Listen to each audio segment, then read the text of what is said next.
Binatag sa kami, wala mo sa lima. Sa kanila, ginaba, ginaba, ginaba, ginaba, ginaba,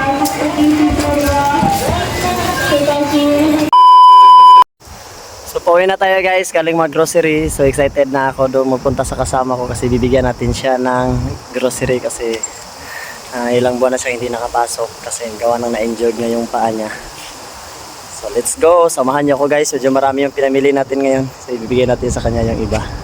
Let's go, punta sa apartment niya, samahan niyo ako guys. So andito na tayo sa apartment niya guys. Kakatukin na lang natin siya, no? 204 tapos yubo.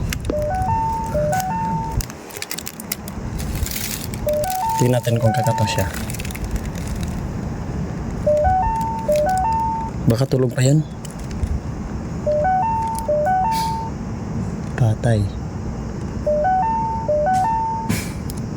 Siyempre. Pasok ako. Sus. Pasok ako. May bibigay ako sa'yo. Abot na natin sa kanya guys.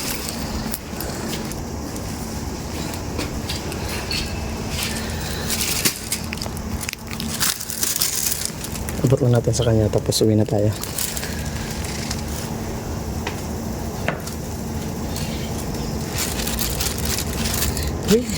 Sana makatulong.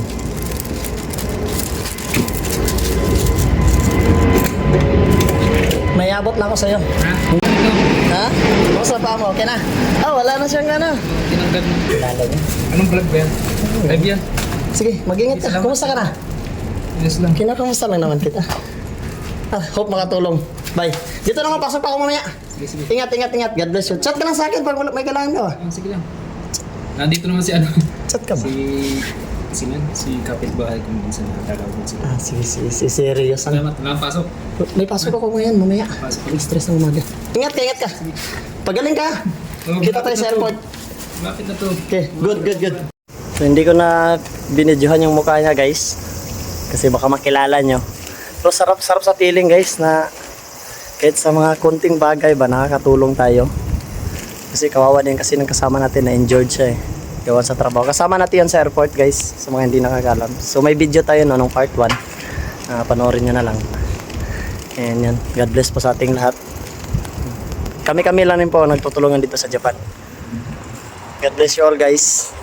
See you in the next vlog. Wow! I love you all.